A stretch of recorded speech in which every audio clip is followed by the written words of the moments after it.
Great. All right. Thanks, Raju, for the introduction. Hello, everyone. Good afternoon. It's really great to be back in the physical form at the IGDC, uh, especially after 2 years of pandemic. And thank you, IGDC, for putting this together and also for the opportunity to speak at the event. Right. So to start with, I want to start with asking the very important question that we have all learned during the pandemic, which is, are you able to hear me fine? Okay, great. Right, to start. So, my name is Srikant Peru, and I'm currently working as Director of Production and Operations at Bingo Bash. And I have not put a slide for the entire experience, but I've been in the industry for 17 years now, and I worked on different kinds of products and consoles and different mediums and different platforms in the last 17 years. And but I still feel that I'm very young in the industry because of the kind of things that are happening. There are so many things to learn, and there are so many things that I'm not aware of. So it's a great opportunity to be a part of this industry, and I feel that this is a great time to be a part of the industry, right? So today we are talking about the subject Raju mentioned that we are talking about the production approach that we can take for different sized teams. So before talking about the different sized teams, right? So we'll first talk about different products to start with. So in the last few years, the kind of products that are being built in the industry range from hyper casual games to the casual games to AAA games to many forms of Web3 games, right? So there are lots of products that are being built, which vary a lot in terms of the timelines, in terms of the complexities that are there in the game, right? But overall, what is important to note is the approach that one can take to building these products can be quite common, uh, except the nuances, certain nuances that can be taken. But what is important is that how do you approach production of these products with a different sized teams, and how do you scale your teams from one stage to the other stage, and how do you kind of build that product from ground up is very, very important to understand.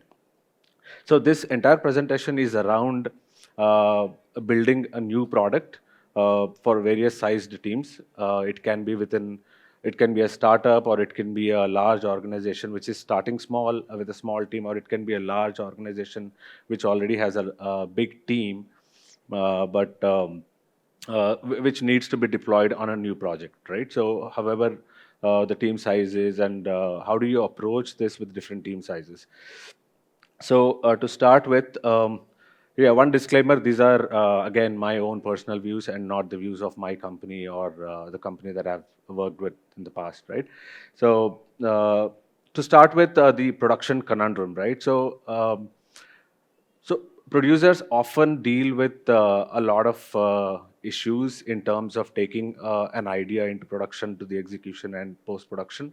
That's the biggest production conundrum that we all have comes from a few factors, uh, which are the first one being the time. So everything has to be on schedule, and this is one of the most important factors that producers always optimize for. And the next one being the cost. So these two important things, these two are very, very important things for any producer to keep a watch of. And so these two factors collectively or independently affect a lot of decisions that need to be made about the scope. So when we say scope, the scope means what is possible that can be built in a specified period of time and within a budget, within the specified budget. Sometimes the decisions of what can be built is dependent on time and cost, and sometimes the scope would be, because the scope, something that we want to build for sure, can affect the time and cost as well. So usually what happens is that a good production approach always has to optimize these three things. And without these three things, there are many other factors also, such as the quality of it and the innovation part of it. But most importantly, these three are very, very important for any production team to optimize continuously. And a lot of studios, some smaller studios and some bigger studios as well, do not pay attention to these three important aspects, because we usually, when you get into the thick of production, it becomes very difficult to keep track of each and everything at every single point in time, right? But these are, as a good producer, you always have to keep a track of these three things, right? So you balance the scope to adjust time and cost. Sometimes you adjust time and cost, and probably spend more to kind of achieve something that you may not be able to achieve with a lesser number of people, or less amount of time, right? So moving to the small teams and large teams, like I said, the definition of a small team can be a startup, or a small team within a bigger company, and the large team can be a team that is already existing in a bigger company, or somebody that has started a product, and halfway through they have realized that we are probably not heading in the right direction, we are not building the product right, and things like that. So uh, basically, this is the kind of characteristics of two teams. There are many sized teams also. You can also look at the moderate sized teams, but just for this discussion's sake, we are going with the small team and the large team definitions, right? So small teams usually, in most cases, again, the example that I'm taking here is of a startup or a small company that is building a product. They always optimize for time and cost. So one thing that I've, at least in my experience, I've seen a lot of small companies, their grand vision is kind of obscured by time and budget. Even though they want to build something, but they don't think beyond a certain point. Their vision, or the kind of games that they want to build, is usually limited by what they want, what is available in terms of time and the budget, especially if it's a startup, right? So they kind of reduce their entire intention of building something great, and they end up building a very small, a casual game, um, or a kind of a small card game or a puzzle game and things like that. I'm not undermining any of these games, but what I'm trying to say is that somebody who wants to build something like, let's say, Battle Royale kind of a game, or something really big, it's just because of the time and cost, we do not want to aspire to build something. So usually small teams are always limited by time and cost. Whereas the larger teams, again, the example here is that there is a big team, the big company. There is not issue of time and money. They want to basically build a big product. Innovation is the key for them, and building something really big is the key for these large teams. But mostly these teams do not optimize for time and cost. But it is important for any team, no matter how big you are, and no matter how much money you have at your disposal. What is important is always keep a tab of the cost, especially, right? Because it's always important to keep a tab of the cost, to make sure that you are not spending too much money on one idea, because there are hundreds of thousands of ideas that can be tried out. If you spend too much money and time on building a prototype which doesn't end up really good, then you will scratch it, and at that time it's already probably too late, or you must have spent too much money on it, right? So what is important is for larger teams to also focus on time and cost, whereas small teams should focus, besides time and cost, they should also aspire to build something which is really big. But at the crux of all of this, what matters the most is that sometimes in the entire system of building this, in the entire development approach, I have seen many teams forgetting one most important things, which is the sweet spot for any game, which is the player experience. So we start with something and we end up building something else, and along the way we make a lot of adjustments and compromises in the game design and the ideology. What happens is the game that we wanted to build has already sailed the ship, right? The ship has already sailed, and then we end up building something else, or we make a lot of adjustments to it. So it's important to approach this ground up. So what I'm trying to lay out in terms of the framework here is that how do you approach building something like a good game without not actually compromising a lot on what you want to build, right? So the optimal approach is what we are going to discuss it. I'm going to lay out step by step, and we can take questions towards the end. So this is where any product can start with a grand vision, be it a small team or a large team, and then the vision is really like, even though you have a vision about something grand that you want to build, but it usually is an idea at this stage, right? You don't have clarity about a lot of things. It is just an idea. It's really grand, and you want to build this, but it is not clear enough. It can be vague, right? So that's when it's important to spend time on understanding what is the vision of this particular product. What do we know about this particular product that we want to build? What do we already know? What are the answers that need to be answered? We don't have answers for a lot of questions, then it's not right for this product to be going into the production, right? At least to an extent where you have clarity about basic product, and then what is it that you're trying to provide in terms of the experience. Then you move on to building kind of you break down this entire vision that you have, which is already clear. You break down into a set of features that you have, and then those features, this is something that we are absolutely clear that this is our game going to be. I'm not going to discuss about the gaming terminology. I'm trying to lay it down as simple as possible. I'm not talking about the cores or the metas and all of that. I'm just trying to say that these are the 5 features that we are absolutely clear that we are going to build. So that's when you lay down those as the important features that you will be building first, right? And then you can call these as in the gaming, in the project management terminology or agile framework terminology, you call them as epics. Different studios use it different way, but at least I call them as epics, right? So these are all the epics that you want to build, because these are the epics that you are absolutely clear about.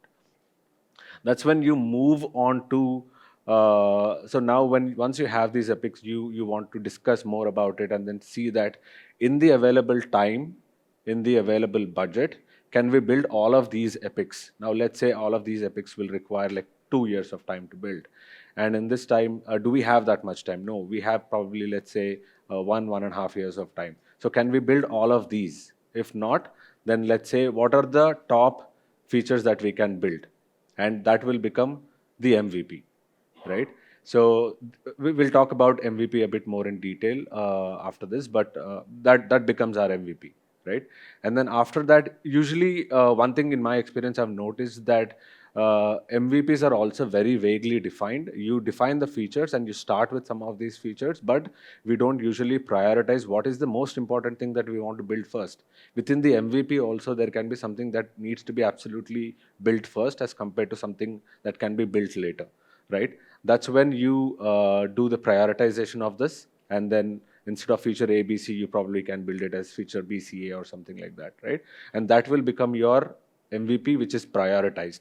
Now we have very clear clarity of the vision that we have. You have laid it down as what are the important features that can be built, and what features are important for our MVP, and are these features prioritized. Then you lay it out in the form of a very clear priority. Now that's when okay, before we move into the next step, right? So the definition of MVP according to me is that it's a MVP stands for minimum viable product. I think everybody is aware of it. But what is important is that MVP in itself has to tell a story, right? If MVPs are not like, let's say, just for an example, if you're building a meta for a game, right? That meta cannot be halfway through, which the second half, if not put together, that doesn't make sense on its own, and you cannot launch it, right?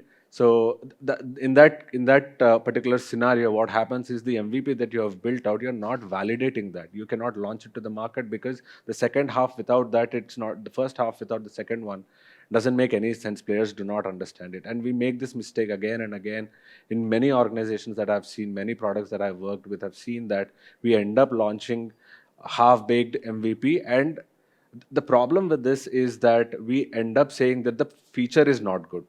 Let's scrap this feature, let's build new feature, right? We end up building an MVP which may potentially be the best product that you're building, the best feature that you're building, but you end up getting bad results because you're not telling a good story with that MVP that you're launching, right? So MVP has to tell its own story in the amount of content that you're putting out as the first step has to tell its own story. Without that, it doesn't make a lot of sense, right?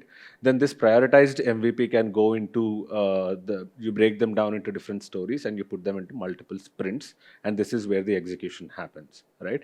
So we are not going to deep dive into the execution piece. We are only trying to break down how production can be approached for different sized teams, and this is kind of a framework that we have built, right? So uh,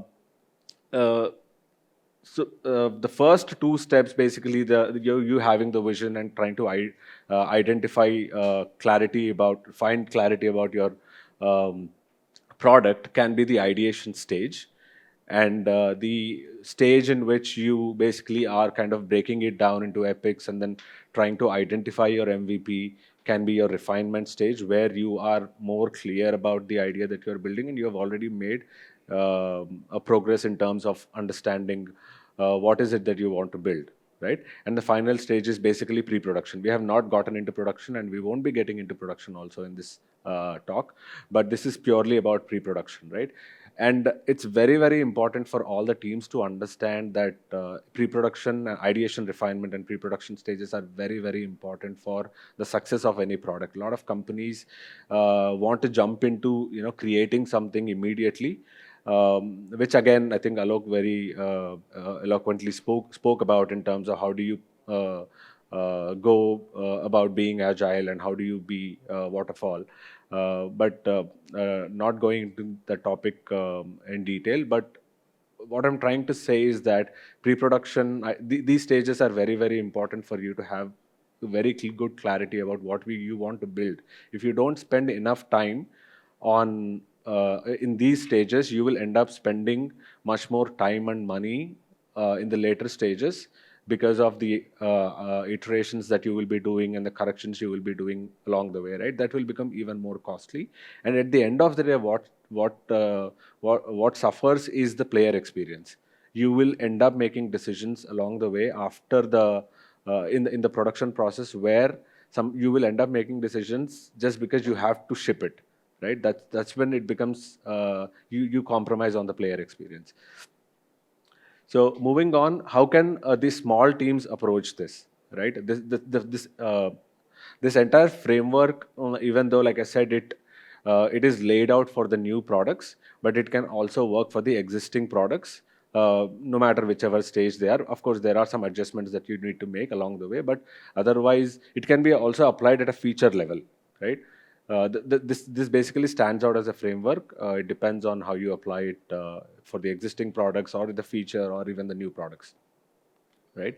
So the small teams, the same epics now that we have an MVP, you take one epic and then you start building that and you put them into the sprints. So the difference between the bigger teams and larger teams, we will know about it when we come to the larger teams, but the most important thing is that when the teams are small and the teams are when I say team, you don't have a lot of bandwidth to build multiple features at a time. It's very important to focus on building one. The reason being, it becomes very easy to communicate and collaborate and try to address one major piece that you are trying to build. That way you will see a good feature that you want to build taking shape. And now that we have already prioritized it, and this is one of the topmost features that we want to build, and then it's important to kind of knock it out of the park, and then we are done with this, right? You start with this and you put them into the sprints and build that feature first, right? Because you don't have bandwidth to kind of distribute your team into multiple teams. So some teams that I have seen, what they do is that they assign one engineer and one artist to one feature, and one more engineer and one more artist to another feature. It becomes very difficult because none of them are kind of telling a story. They are like very basic. They are, you don't, at the end of the day, after few sprints, you will feel that, we have not achieved anything. So it's important for smaller teams to always focus on building one feature out and out. That way you are kind of building your big feature quickly. That way you know that you're making good progress, right? Like basically following the same thing, this is how it will be laid out in multiple sprints. So first one feature is built out in the first two sprints, and then the next feature is built out in the following sprints, and then the third feature will be built out in the sprint that follows. So in terms of the terminology and how do you want to call this as a milestone, right? It may differ from large team to a small team. So you can combine all of the three things and put together and say it is a milestone instead of putting one small sprint as a milestone. Sprints do not represent a milestone. You need to actually have a bunch of gameplay to call it as a milestone. And it can be applied for even the service-based companies where they completely outsource the game development to you. There, you need to lay out the milestone in such a way that you are making progress. Otherwise, you make the milestones too smaller. It becomes very difficult to, not difficult, but it doesn't look like that you have achieved anything, right? So if you're already very clear what you're trying to achieve in the next 3 or 4 sprints and put it as a milestone and break it down this way, it's easier, and you have a very clear plan as to how you want to achieve this, right? So yeah, just to summarize, this small team should always focus on building one epic or one feature at a time. And how can large teams approach this, right? So the same epics we've listed down for the large teams, and the large teams are there are multiple teams that can be a part of the large teams, and then you have a bigger more number of epics that are listed here, and then you can divide your entire large team into multiple smaller teams. And the key here is that even in bigger and larger organizations, you need to break them into smaller teams and operate at the smaller team level itself. So even though you have a large team, you cannot attack like all entire team going and attacking one feature, because it doesn't make sense, because it will create a lot of dependencies between one another. And what happens is eventually one person will be waiting for some other work to be done by somebody else, or there may not be enough on everybody's plate. So you kind of break the teams into smaller teams and take the approach of a smaller team itself. So that's how you approach the building new products in a larger team. You break them down into, break your entire team into multiple small teams, and you map your epics to specific teams, and then you start building multiple features parallelly. So in this example, you can see that the epic B, C, and A have already started because there are 3 independent teams that are working. So the key here is to keep this team as much dedicated as possible. It's not possible in a bigger even bigger organization, is because it would increase the cost, because more people will be required to have dedicated teams. But try to avoid the dependencies as much as possible. For example, a backend engineer working on feature A can be working on feature B as well, but you need to map as to when exactly this person can work on feature A and feature B, and build out your sprints, build out your epic planning, right? So but it's important for these teams to be successful. For these teams to be successful, it's important to have these teams at least 70-80% dedicated to that particular feature or an epic, or that lane, the production lane as we call in the production terminology, right? So that they have minimum distractions and minimum dependencies when you are building these features. So that's how the sprints go from one epic to the other. So each team will build out one epic at a time, and once the team is done with one particular feature set or the epic, they will move on to the next one and build out the remaining epics, right? So here, what can make sense for larger teams is as a milestone. It can be sometimes, again, the sprint duration can vary from team to team depending on how big this game is. Like if you're building a AAA game, usually the sprints can range between one month to 2 months. Whereas if you're building an F2P game or if you're building a hyper casual game, the sprints can be really very small, 1 week or a 2 week, right? So depending on that, you can call your milestone that you have achieved this much of gameplay with three different teams building out your core gameplay, and then that can become your milestone. So that's how you can lay out your milestones when you are with larger teams. It can be at the sprint level or a combination of couple of sprints, right? So in summary, large teams should always form smaller teams and focus on building multiple epics simultaneously. Moving to the production team, right? So I want to lay down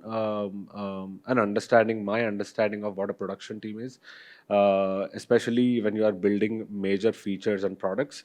Even in the existing games, the understanding of at least this is in my experience, what I've seen is that usually the teams are always that, okay, we are told something to be done, and we will execute those tasks, rather than how do you build a very good production team. So according to me, production team is not a team of producers. Production team is basically a team that produces, right? Who produces basically at the end of the day is a team that is very well integrated with what we are trying to build, of course from cross functional teams. And it's not a team of producers, right? Like producers coming and saying that, hey, this needs to be done, and that will be built. That in that case, the team is not very well integrated or engaged with what we are trying to build. The reason why this is important is that if a person is not integrated in the system, they are not aspiring to build the experience to the player. They are only trying to execute the tasks. That's why it's very important for the production team to be a cross-functional team, very well integrated, very much part of the decision making and brainstorming sessions, right? And coming to the next point, this team basically produces, creates experiences, and builds products.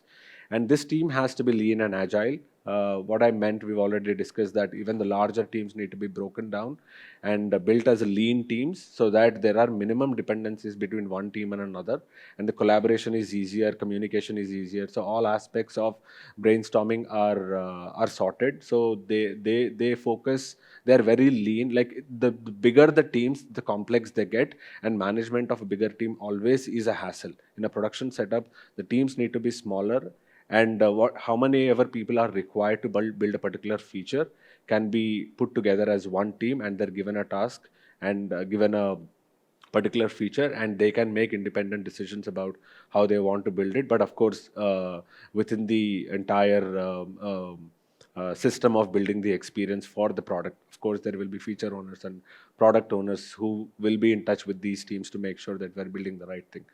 And these teams are usually independent, and they are self-organizing.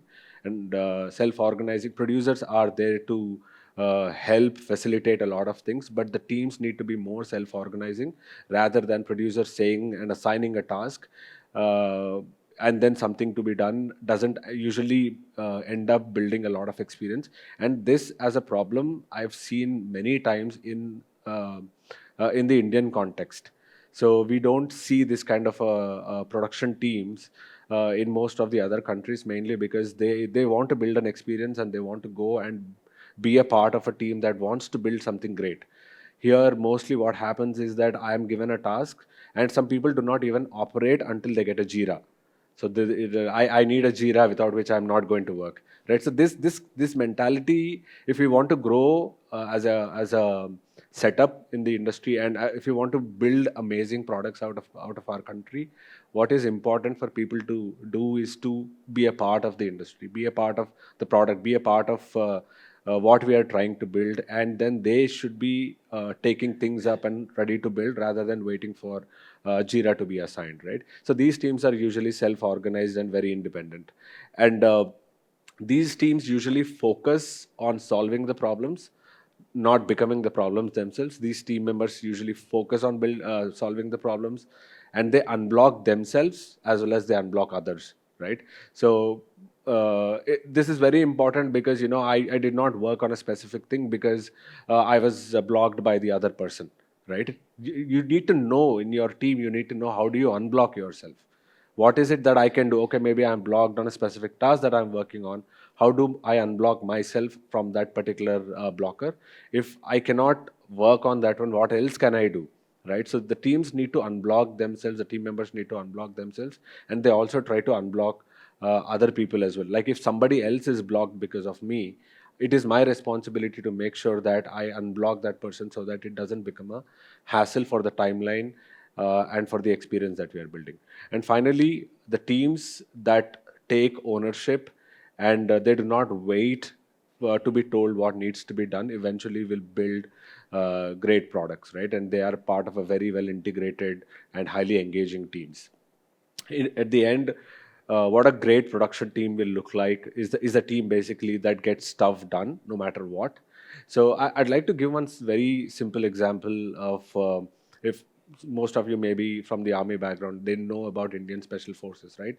So Indian Special Forces have this very uh, great thing that, especially Indian Special Forces, usually Special Forces operate the same way across many countries, but Indian Special Forces, they do not look for reasons to say that this cannot be done or this can be done, right? So they are given a task, no matter what, they'll go and get it done, right? And they figure out ways. There is no standard procedure that it has to be done only this way.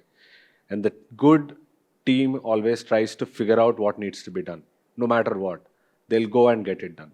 A good production team also should be trying to figure out what they want to done, want what they want to do, and if they're blocked, they'll go and figure out.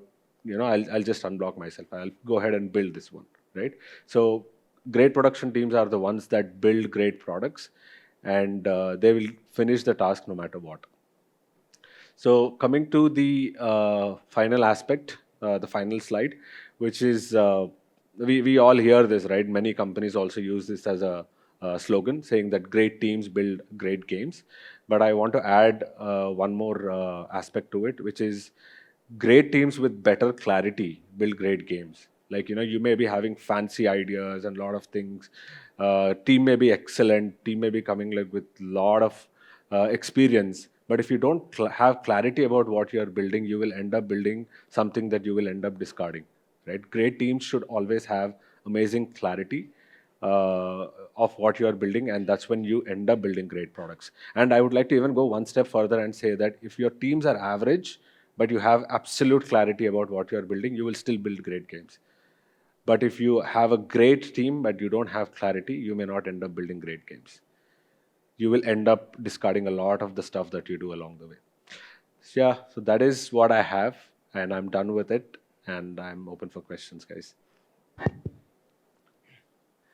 Thank you so much, Srikant. So we'll open up for questions.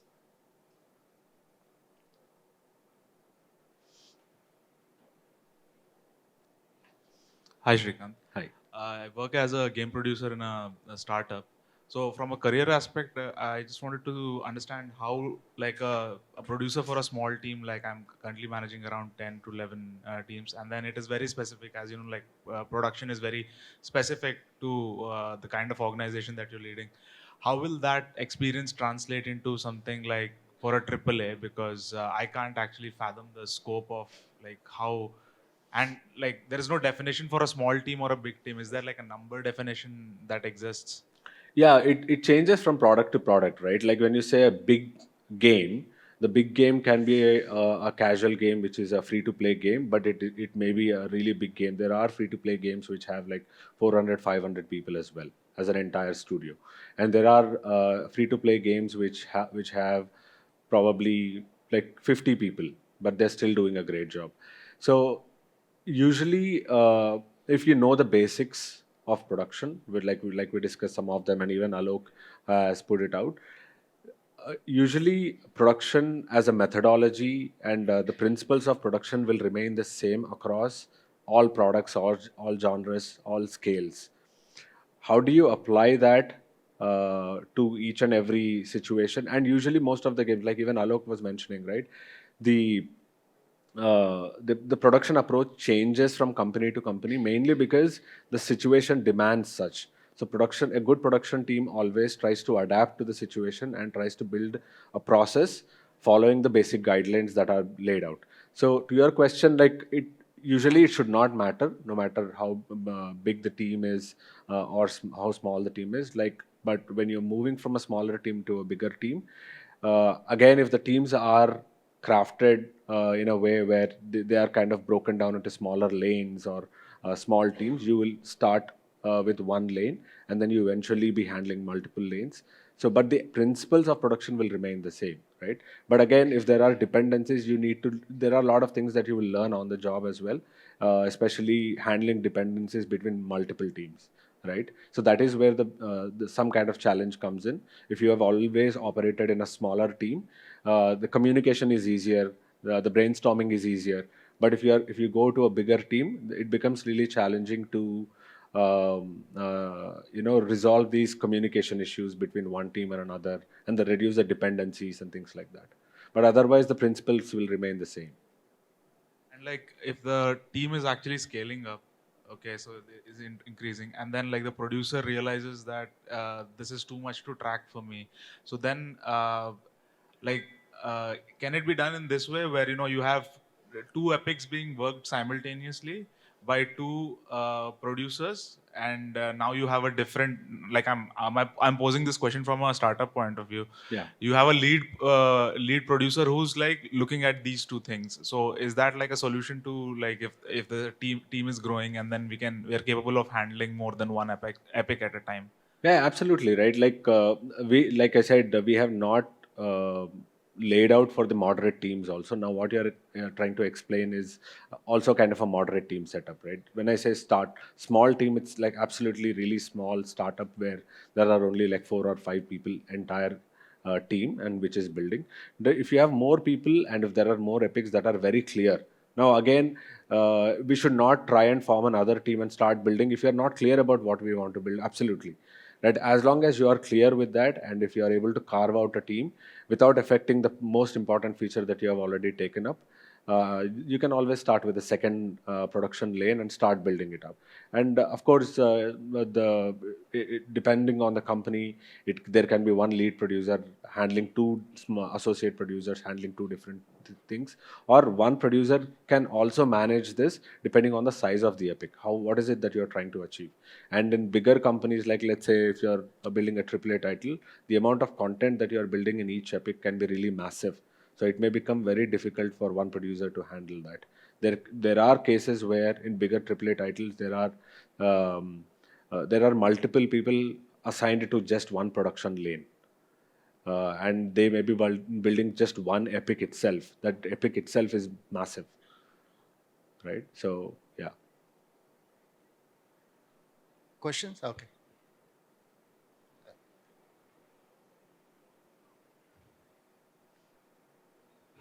Yeah, hi Srikant. Hello.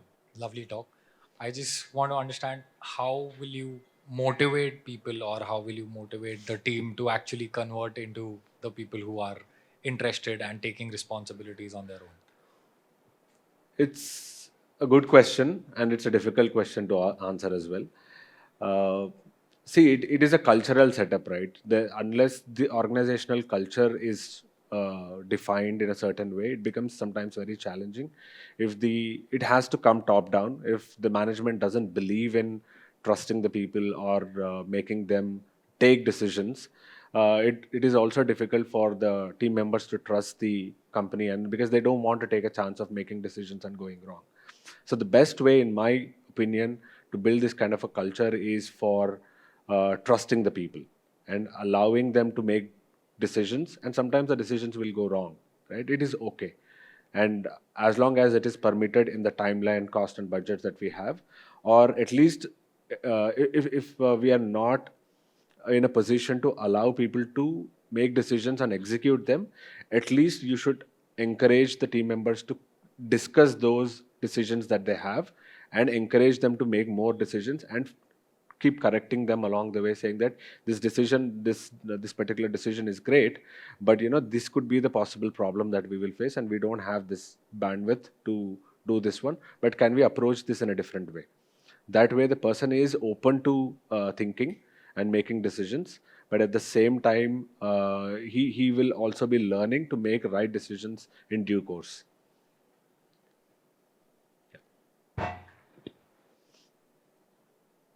Questions? Yeah.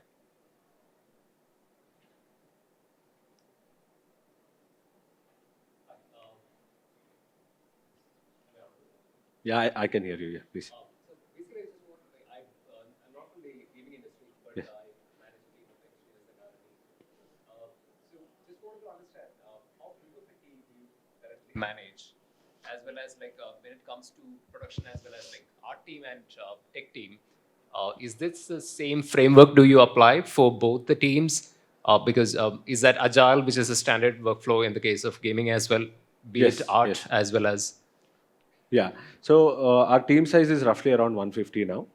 And when I say how big of a team that I manage, I think that I manage the production which involves everybody.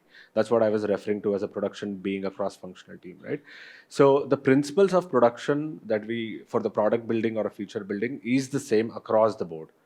There are certain nuances that need to be taken care specifically for the art, because there are certain milestones that are there within that, especially the feedback loops that need to be catered to within the art production are different, and they don't fall into the regular production approach. But we try to put them in, like, let's say we try to align the art production milestones with our ideation, refinement, pre-production and production stages and post-production stages.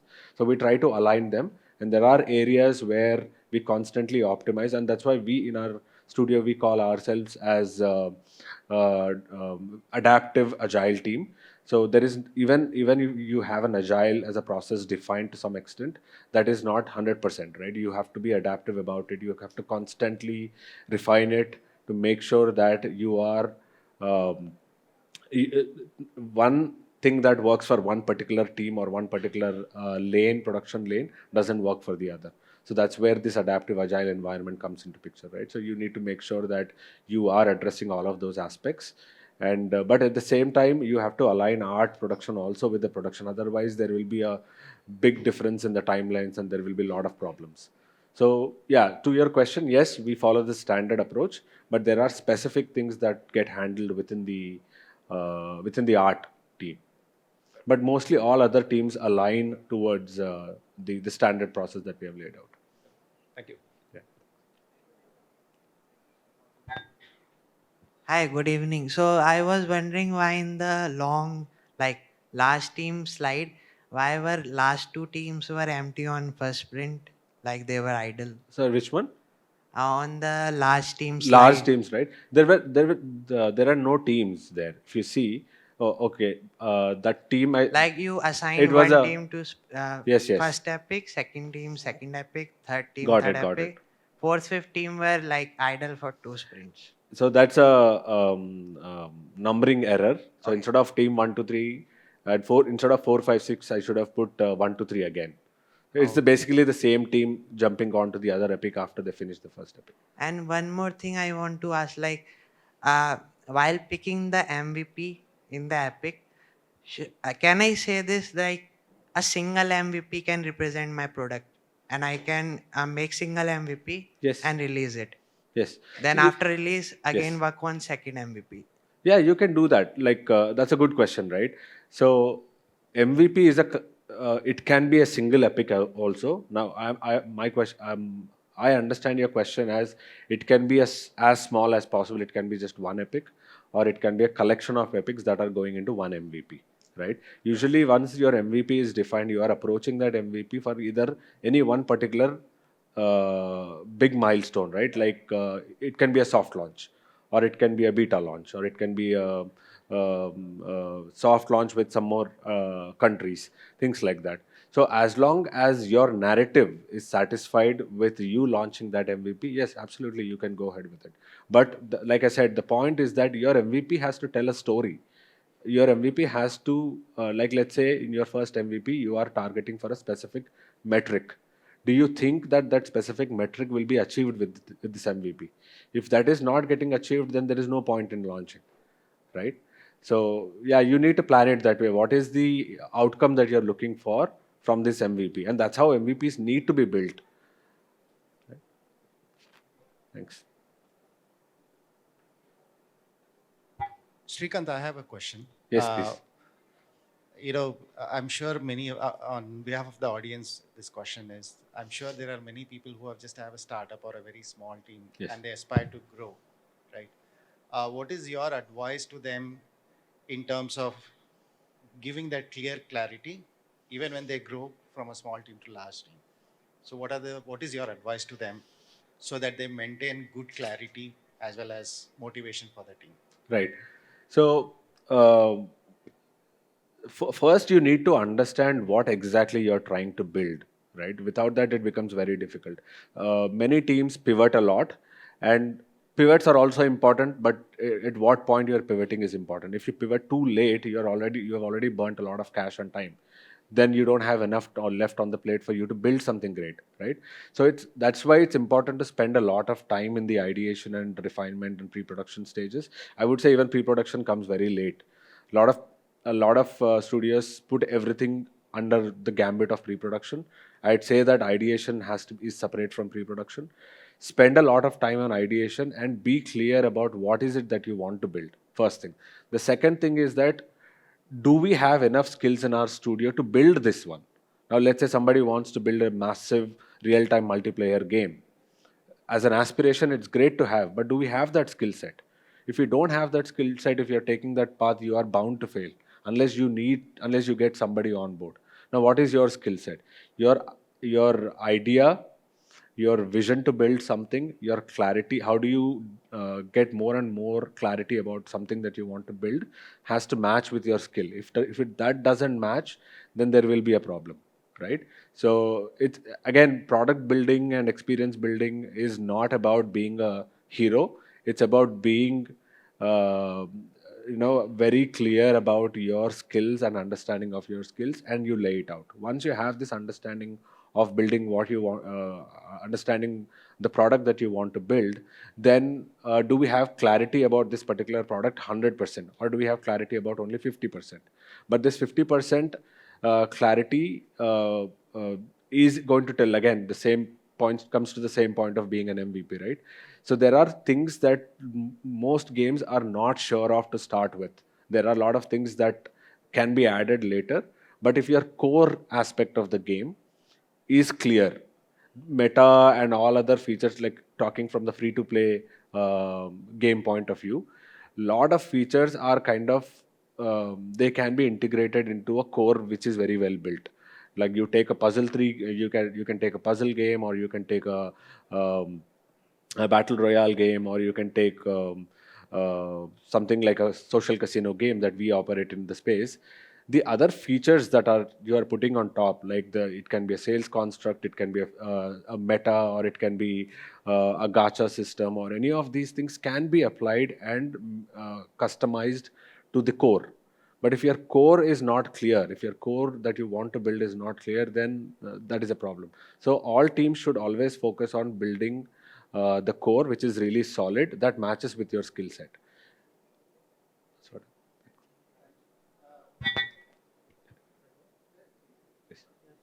of. Let's say you're building a game which is kind of an unproven concept, Yeah. and you're trying to figure out whether your thesis for a core loop makes sense or not. Okay, and how should you go about prototyping your core features? Right. Again, very good question, right? So there is no data to back, right? There is no data to back if this idea will work or not. And most of the good games which have started when there were no such games existing have always started with only one thing, just the gut. There is no data to back it, right? But what is important is, again, that is where this framework comes in very, very handy, where you are not trying to build all out and burning your fingers, right? You need to break it down as much as possible, and the first step is to understand if you as a team, you as a person, as well as your team, is enjoying the experience that you are building. Like, let's say you build a small prototype, or you build a paper prototype or something, right? Are you enjoying the game, right? Be very critical of your own idea. If you are enjoying the game, then you can take it to the set of other folks who may be interested in giving their opinion. It can be friends and family, it can be beta testers, it can be anybody, right? This is how you can validate the idea. But like I said, mostly for any new concepts that you are building which are non-existent in the market, you need to build them with the gut feeling that this is going to work, right? Because there is no data to back it, right? There can be, but again, one more important thing is that if there are any references of a similar kind of a game, like um, it may not be exactly the same concept, but it matches to a specific concept to a certain degree, right? Then you can try to understand what works well for them, and how do we adapt that particular system into our game, right? And that's how you can probably start, and then as you keep building, you will get more and more clarity about what you want to build. But like I said, the most important thing is, are you enjoying what you are building? If you are not enjoying, then you have to be super critical about it, and not that it's just my game and it's my idea and then I will go ahead and build it. Now, as a follow on to that, so suppose, I mean, I build a prototype. Yeah, Me, as somebody in the game dev community, I would know that, okay, this is only a prototype, right? yeah, That's why it's not looking good. yeah, But if you take it to maybe somebody else, they may not see it with the same perspective, that absolutely, yeah, that unfinished games look really bad. yeah. Now, at this point, should you do any sort of art integration or polish, or should it just be like you're trying to prove out the mechanics? So that's what I'm trying to understand. See, it varies, right? Like if you have the bandwidth and if you have the budget to polish it, you should go ahead and do it, Okay. to make sure that the people are able to understand. If you value the feedback of somebody, the most important thing is that they have to understand your concept. If they don't understand the concept, then it becomes a moot point, right? Like you will not be able to get a very valuable feedback. So if they are able to understand your idea, then half of the battle is won. So for you to make them understand your idea, if it requires for you to polish it or spend extra time and money on it, you should do it. Otherwise, mainly if you value the feedback. If you're not looking for it, if you want to go ahead and test it out yourself for some more time, then you want to take it, then in that case you have to be self-critical, or you can take friends and family's opinions or your team's opinions and build it out.